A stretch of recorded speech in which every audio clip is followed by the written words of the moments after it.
بسم اللہ الرحمن الرحیم وبہ نستعین انہ خیر ناصر ومعین وصلی اللہ علی محمد وآلہ الطاہرین۔ الحمدللہ، خداوند منان کے لطف و کرم سے ہماری گفتگو کتاب الحج میں ہے۔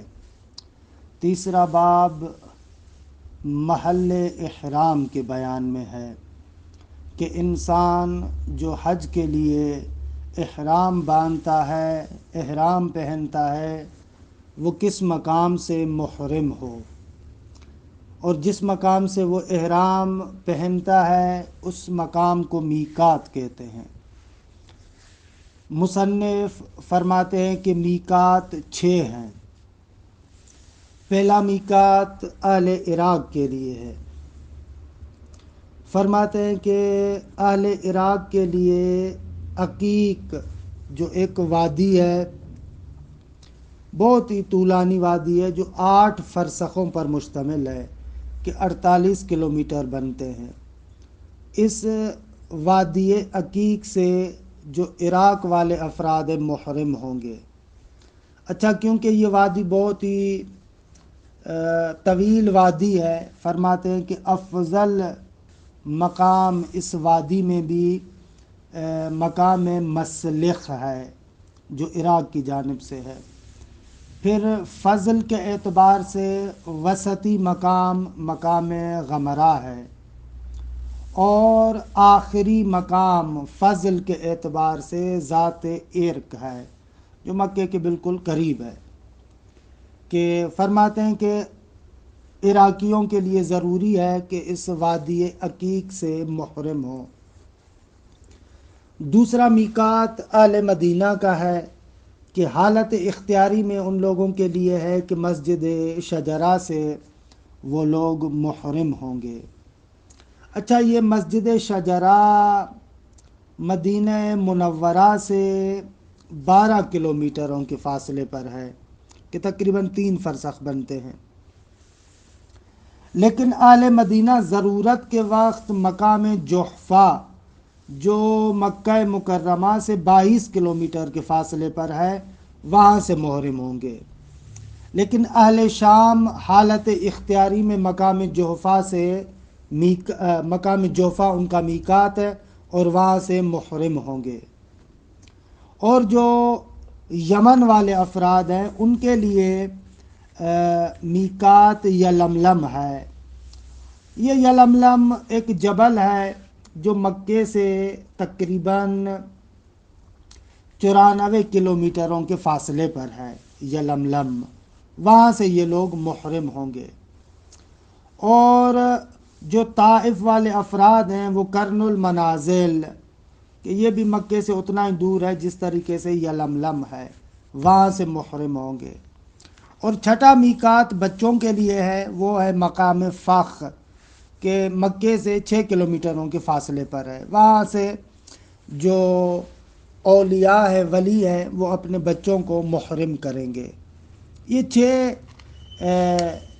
میقات ہیں کہ جہاں سے حاجی محرم ہوتا ہے۔ دیکھیں، الباب الثالث فی الاحرام، تیسرا باب احرام کے بیان میں، کہ آغاز میں محل احرام کو ذکر کریں گے۔ وَإِنَّمَا يَصِحُّ مِنَ الْمِیقات، فرماتے احرام میقات سے پہننا پڑے گا۔ درست ہے، یہی درست ہے کہ میقات سے احرام پہنا جائے۔ وَهِيَ سِتَّةٌ، اور یہ مواقیت 6 ہے۔ لِأَهْلِ الْعِرَاقِ الْعَقِیق، فرماتے اہل عراق کے لیے جو میقات ہے وہ وادی عقیق ہے۔ عرض کیا کہ یہ ایک طولانی وادی ہے۔ وَأَفْضَلُهُ الْمَسْلِخ، اس وادی میں افضل ترین مقام جس مقام سے محرم ہو بندہ وہ مقام مسلخ ہے۔ وَأَوْسَطُهُ، اور فضل کے لحاظ سے درمیانی چیز جو فضل کے اعتبار سے ہے وہ ہے مقام غمرہ۔ وَآخِرُهُ، اور فضل کے اعتبار سے آخری جو مقام ہے وہ ہے ذات عرق، یہ ذات عرق ہے۔ فلا یجوز عبورها الا محرمان، آغا کہ یہاں سے عبور کرنا یعنی ذات عرق سے گزرنا جائز نہیں ہے مگر یہ کہ احرام کی حالت میں ہو، یہ عراق والوں کے لیے۔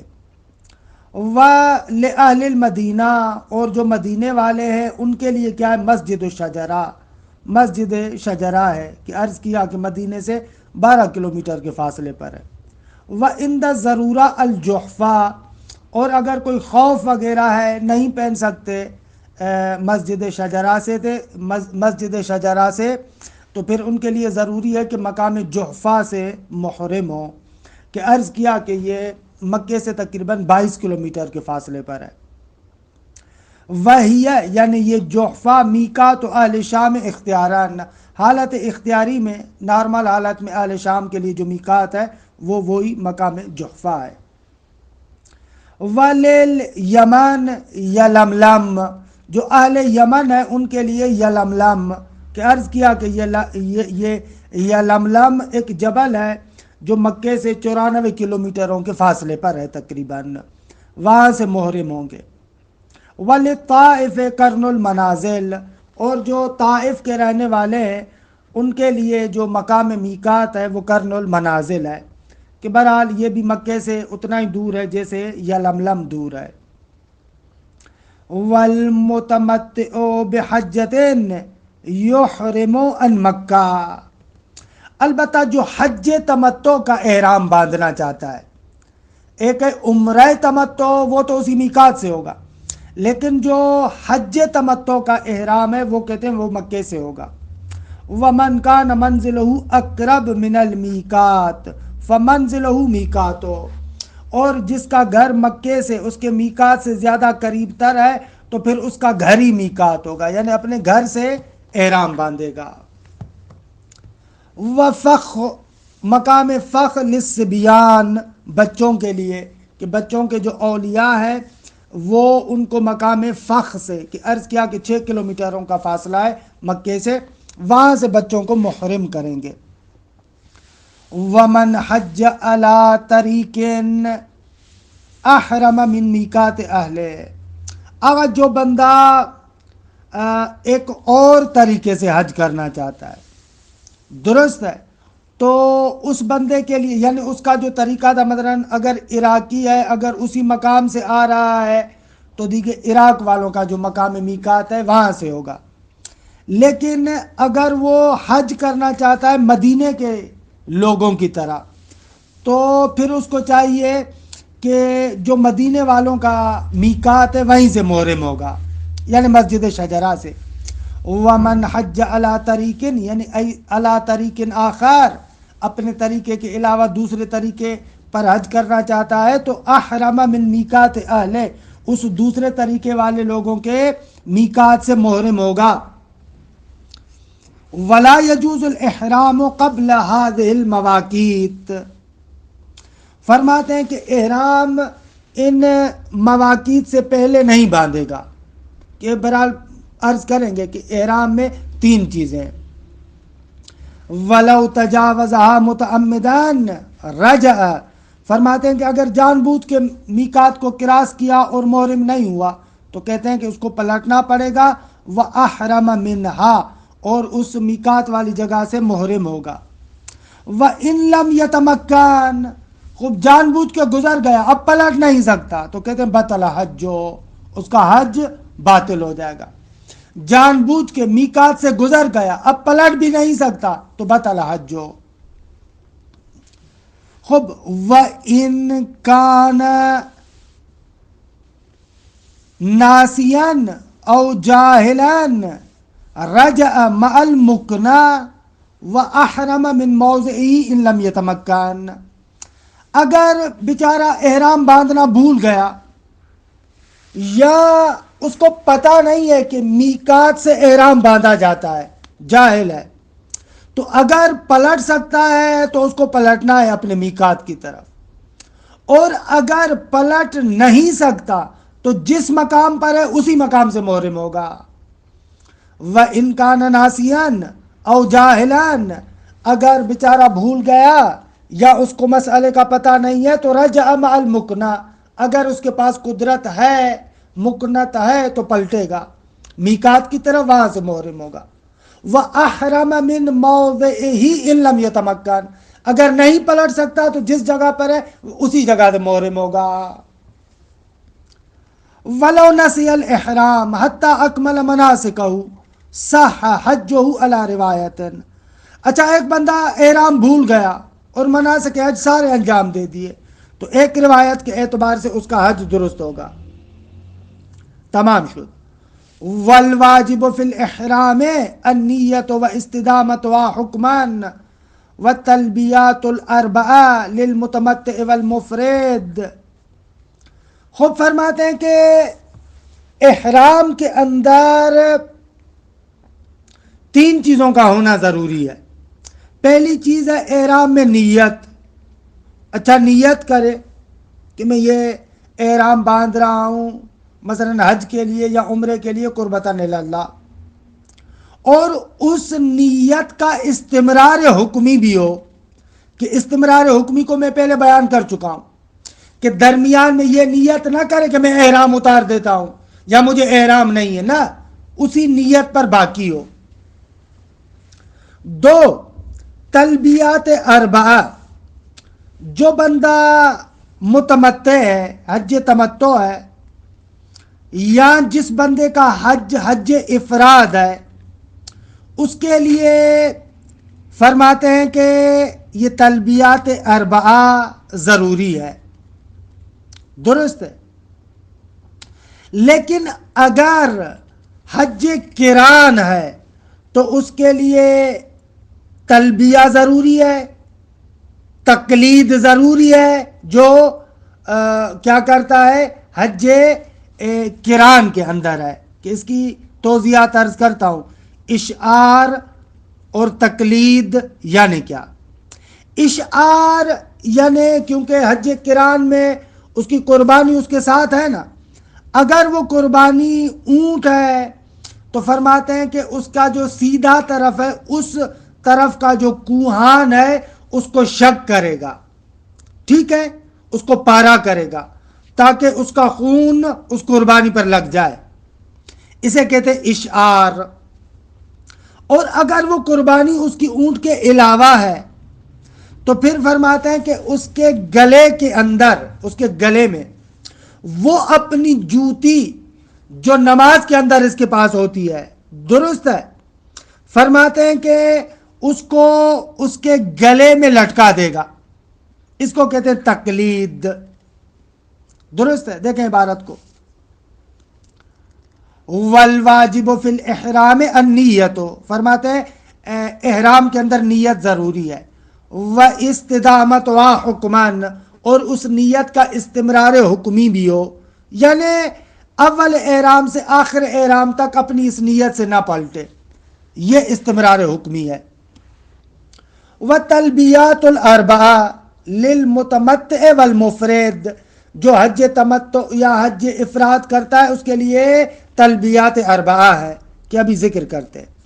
وَهِيَ وَالْإِشْعَارُ وَالتَّقْلِيدُ لِلْقَارِنِ، اور جس کا حج قران ہے اس کے لیے تلبیات اربعہ بھی ضروری ہے اور اشعار و تقلید، کہ اس کی وضاحت کی۔ وَصُورَتُهَا، تلبیات اربعہ کا جو طریقہ ہے وہ یہ ہے کہ یوں کہے، لبیک اللہم لبیک لبیک ان الحمد والنعمہ والملک لک لا شریک لک لبیک، یہ تلبیات اربعہ ہیں۔ یہ 2 چیزیں ہو گئیں، اور تیسری چیز ہے فرماتے ہیں وَلُبْسُ ثَوْبَيْن، اور 2 کپڑے پہننے ہیں، کہ ایک وہی معذر لنگ ہے اور ایک وہ چادر اور ردا ہے۔ مما یصح فیہ الصلاۃ، وہ کپڑا اسی طریقے سے ہو، ایسا کپڑا ہو کہ جس میں نماز درست ہوتی ہے، یعنی پاک ہو، یعنی غصبی نہ ہو، یعنی سونے کی تاروں کا یا حریر کا بنا ہوا نہ ہو مرد کے لیے، درست ہے، یہ احرام کہلاتا ہے، تمام شد۔ یہ واجب چیزیں احرام میں 3 تھی۔ والمندوب اور مستحب ہیں کچھ چیزیں اس محرم کے لیے. پہلی چیز توفیر شعر الرأس للمتمتع من اول ذی القعدہ. آغا جو بندہ حج تمتع کرتا ہے اس کے لیے مستحب ہے کہ اول ذی القعدہ سے بالوں کو چھوڑ دے. وتنظیف الجسد جس وقت احرام باندھ رہا ہے اس وقت نہائے اپنے بدن کو صاف کرے. وقص الاظفار اور جب احرام باندھ رہا ہے تو اپنے ناخن اتارے. وَأَخْذُ الشَّارِبِ اپنی مونچھیں ان کو چھوٹا کرے، یہ مستحب ہے.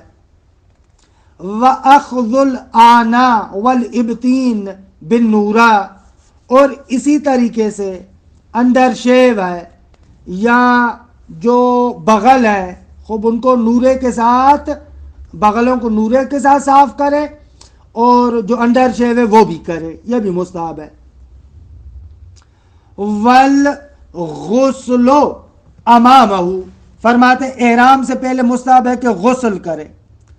والاحرام عقیب الظہر او فریضت مستحب ہے کہ ظہر کی نماز کے بعد احرام باندھے یا کسی فریضہ نماز کے بعد احرام باندھے یا 6 رکعتیں نماز پڑھے اور احرام باندھے یا 2 رکعتیں نماز پڑھے اور ان کے بعد احرام باندھے، یہ مستحب ہے.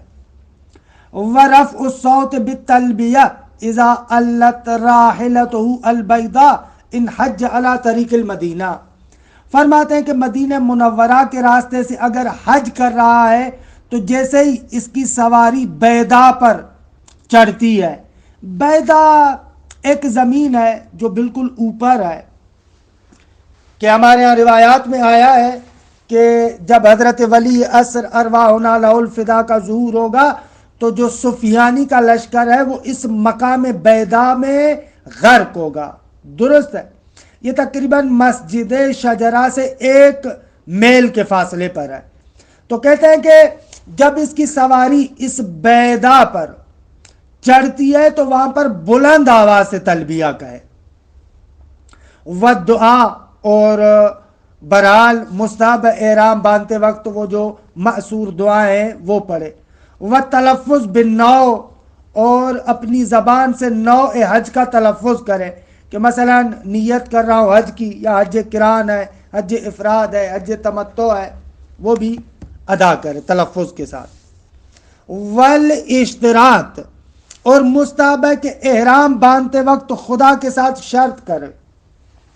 یعنی کیا؟ اصل مسئلہ یوں ہے کہ اگر ایک بندہ خدا نخواستہ مریض ہو جائے یا مثلا کوئی دشمن آ جائے تو حج میں دونوں موقفوں میں سے کسی ایک موقف کو درک کرنے سے پہلے یا اگر عمرہ ہے تو مکہ پہنچنے سے پہلے اگر یہ بندہ مریض ہو جاتا یا دشمن آ گیا کہ اس شخص کو حج نہیں کرنے دے رہا، عمرہ نہیں کرنے دے رہا، تو کہتے ہیں ایسی صورت میں اس بندے کو اپنی قربانی منا کی طرف بھیجنی ہے اگر احرام حج میں ہے، مکے کی طرف بھیجنی ہے اگر احرام عمرہ میں ہے، تاکہ وہاں پر اس قربانی کو قربان کریں. جیسے ہی وہ قربانی قربان ہوگی تو یہ بندہ کیا ہو جائے گا؟ محل ہوگا، احرام سے نکل سکتا ہے. یہ نارمل سچویشن ہے مرض اور خوف کے عالم میں. لیکن یہاں پر شرط کرے خدا کے ساتھ، اگر کوئی ایسی سچویشن اور حالت میرے ساتھ ہو جاتی ہے، کوئی مرض لاحق ہو جائے یا کوئی دشمن لاحق ہو جائے، تو شرط کرے خداوند متعال کے ساتھ. تو اس صورت میں کہتے ہیں کہ اس قربانی کے قربان ہونے سے پہلے بھی احرام سے نکل سکتا ہے. تو یہ والی شرط کرے خدا کے ساتھ، یہ مستحب ہے. وتکرار التلبیہ اور مستحب ہے کہ مختلف جگہوں پر مثلا سواری پر بیٹھتا ہے، سواری اوپر ہوتی ہے، نیچے ہوتی ہے، کسی کے ساتھ ملاقات کرتا ہے، نیند سے اٹھتا ہے یا خصوصیت سے سحر کے وقت نماز کے بعد، تو کہتے ہیں کہ اس تلبیہ کا تکرار کرنا مستحب ہے. اِلَىٰ أَن يُشَاهِدَ بُيُوتَ مَکَّةَ لِلْمُتَمَتِّعِ یہاں تک کہ جو عمرہ تمتع کی نیت کرنے والا ہے، جیسے ہی وہ مکے کے گھروں کو دیکھے گا اس وقت تک اس تلبیے کا تکرار کرنا کیا ہے؟ مستحب ہے۔ وَإِلَىٰ عِنْدَ زَوَالِ يَوْمَ عَرَفَةَ لِلْمُفْرِدِ وَالْقَارِنِ، اگر حج افراد یا قران ہے تو یوم عرفہ کے زوال تک مستحب ہے کہ اس تلبیے کا تکرار کرے۔ وَإِذَا دَخَلَ الْحَرَمَ لِلْمُعْتَمِرِ، جو عمرہ مفردہ کرنا چاہتا ہے اس کے لیے جب حرم میں داخل ہو جائے تو اس وقت تک جو ہے وہ کیا ہے؟ یہ تکرار تلبیہ کیا ہے؟ مستحب ہے۔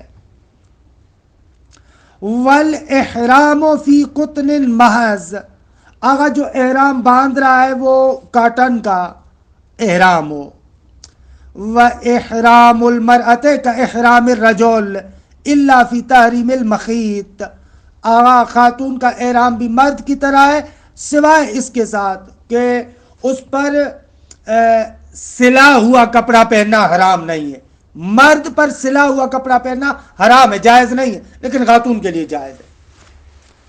وَلَا يَمْنَعُهَا الْحَيْضُ مِنْهُ، اگر خاتون حائض ہو جائے، فرماتے ہیں کہ یہ احرام سے مانے نہیں ہے۔ محرم ہوگی، بے شک حائضہ ہے، وہ صفا و مروہ کے درمیان صحیح کر سکتی ہے، قصر کروا سکتی ہے، یعنی بالوں کو تھوڑا سا کٹوانا، عرفہ میں وقوف کر سکتی ہے، مشعر میں وقوف کر سکتی ہے، رمی جمار ثلاثہ اس کے لیے جائز ہے، اپنی قربانی ذبح کر سکتی ہے، تمام اعمال حج وغیرہ انجام دے سکتی ہے سوائے طواف کے اور نماز طواف کے، کہ طواف اور نماز طواف کے علاوہ حائض خاتون تمام اعمال انجام دے سکتی ہے۔ البتہ مسجد الحرام میں بھی دخول اس کے لیے جائز نہیں ہے۔ خوب تمام شد، یہ ہو گئے احرام کے بارے میں چند نکات اور مسائل جو آپ کی خدمت میں عرض ہوئے۔ چوتھا باب طروق احرام میں ہے کہ اگر انسان محرم ہو گیا تو کن چیزوں کو ترک کرنا واجب ہے۔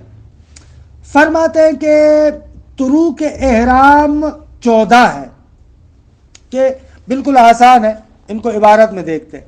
الباب الرابع فی طروق الاحرام، فرماتے ہیں کہ چوتھا باب وہ چیزیں جو محرم پر حرام ہیں، اور اسی طریقے سے آخر میں ذکر کریں گے وہ چیزیں کہ جو محرم کے لیے مکروہ ہے۔ والواجب منہا، ان طروق احرام میں سے جو واجب ہے 14 ترکن، 14 چیزیں ترک کرنا ضروری ہے، ان کو چھوڑنا ضروری ہے۔ پہلی چیز صید البر، خشکی کا شکار، خود دیکھے محرم کے لیے جائز نہیں ہے۔ وَإِمْسَاكُهُ وَأَكْلُهُ وَالْإِشَارَةُ إِلَيْهِ وَالْإِغْلَاقُ عَلَيْهِ وَذَبْحُهُ، فرماتے ہیں کہ یہ جو صید البر ہے، خود خشکی کا شکار حرام ہے۔ آغا شکار کو روکنا یعنی کیا؟ یعنی یہ کہ پہلے اس نے شکار کیا، اس کو اپنے پاس یعنی رکھا ہوا ہے اس نے، خب یہ بھی حرام ہے۔ آغا شکار کا کھانا، چاہے اس شکار کو اس نے خود کیا ہو یا کسی اور نے کیا ہو، شکار کے گوشت کو کھانا دیگے حرام ہے۔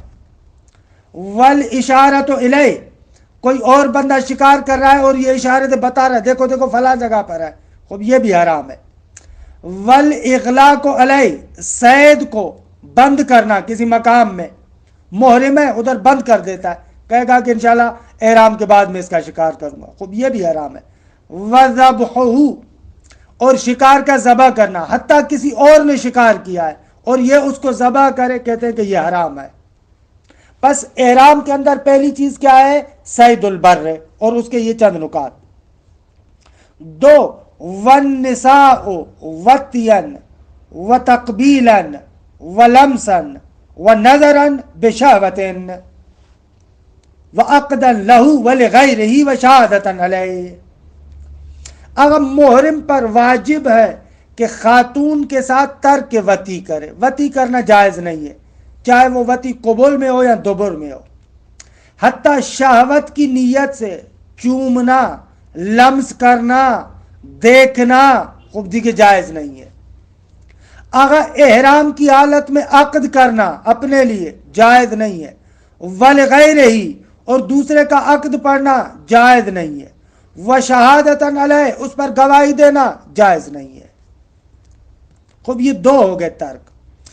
والاستمناء، خوب احرام کے اندر استمناء جائز نہیں ہے، خوب ایسا کام کرے کہ منی کو عمدن خارج کرے، خوب دیکھیں حرام ہے۔ چوتھا والطیب، حرام ہے اس پر خوشبو یہ حرام ہے اس پر، درست ہے۔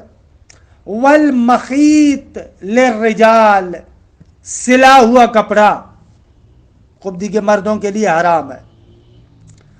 وما یستر ظہر القدم، اور چھٹا جو اس پر حرام ہے ایسا کپڑا پہننا کہ جس کے قدم کا جو اوپر والا حصہ ہے وہ بھی چھپ جائے، دیکھیں حرام ہے۔ والفسوق وہو الکذب، احرام کے اندر فسوق یعنی جھوٹ بولنا یہ بھی حرام ہے۔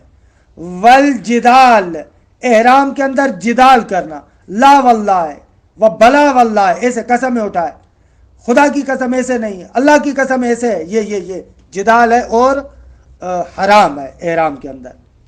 وقتل حوام الجسد، جو انسان کے جسد پر ہلکے سے کیڑے وغیرہ ہوتے ہیں، مثلا جیسے جوں وغیرہ، کمل، خوب دیکھیں ان کو قتل کرنا حرام ہے۔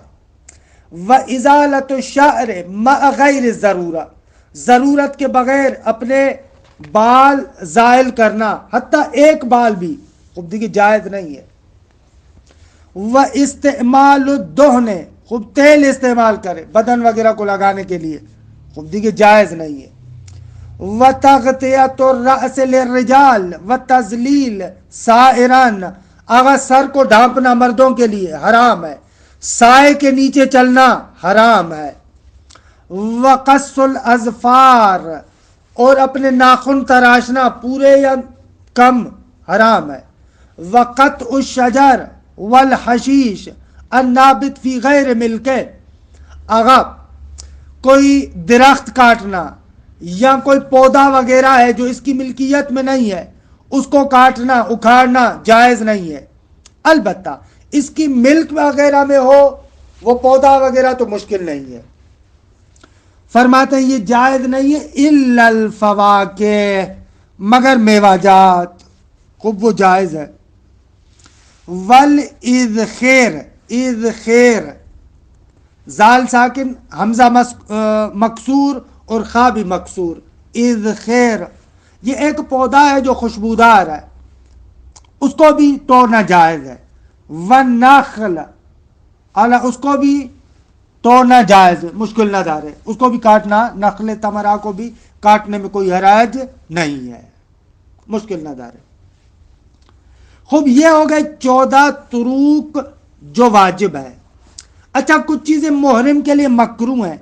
وَيَكْرَهُ الْاِقْتِحَالُ بِالسَّوَادِ، فرماتے محرم کے لیے مکروہ ہے کہ جو کالا مثلا سرما وغیرہ ہے وہ پہننا مکروہ ہے، وہ لگانا آنکھوں میں لگاتا ہے مکروہ ہے۔ وَالنَّظَرُ فِي الْمِرْآتِ، آئینہ دیکھنا مکروہ ہے۔ وَلُبْسُ الْخَاتَمِ لِلزِّینَةِ، زینت کے لیے انگوٹھی پہننا مکروہ ہے۔ والحجامہ، حجامت کروانا مکروہ ہے۔ وَدَلْكُ الْجَسَدِ، اپنے جسم پر خارش کرنا مکروہ ہے۔ وَاللُّبْسُ سلاح اختیاراً، اور حالت اختیاری میں اسلحہ اٹھائے مکروہ ہے۔ علی احد القولین فی ذلک کلہ، ان 6 کی 6 چیزوں میں ایک قول یہ ہے کہ یہ مکروہ ہے۔ اقتحال، آئینہ دیکھنا، زینت کے لیے انگوٹھی پہننا، حجامت کروانا، جسم کو خارش کرنا، یہ ساری چیزیں کیا ہے؟ مکروہ ہے ایک قول کے اعتبار سے۔ باقی ایک اور قول ہے کہ اس کے اعتبار سے حرام ہے یہ 6 کی 6۔ والنقاب للمرأة، مکروہ ہے خاتون کے نقاب لگائے۔ والاحرام فی الثیاب الوسخاء، گندے کپڑوں میں احرام باندھنا مکروہ ہے۔ والمعلمہ، علامت دار خطوط دار کپڑے سے احرام باندھنا مکروہ ہے، والحنا للزینہ مہندی لگانا زینت کے لیے مکروہ ہے، ودخول الحمام خوب مکروہ ہے، وتلبیۃ المنادی کوئی بندہ اس کو بلاتا ہے یہ کہے لبیک مکروہ ہے، واستعمال الریاحین آغا خوشبودار پودے استعمال کرنا مکروہ ہے، ویجوز حق الجسد والسواک ما لم یدم فرماتے ہیں کہ جسم کو خارش کرنا اور مسواک لگانا کہتے ہیں کہ جائز ہے جب تک کہ خون نہ نکلے، اگر خون نکلے تو پھر جائز نہیں ہے۔ یہ ہو گئے طروق احرام کہ انشاءاللہ کل ہم ذکر کریں گے کفارات احرام۔ اگر کوئی بندہ ان طروق کے اندر مخالفت کرتا ہے تو کچھ کفارات ہے اس پر کہ انشاءاللہ ان کو جلسہ آئندہ میں ذکر کریں گے۔ وصلی اللہ علی محمد و آل بیتہ الطیبین الطاہرین۔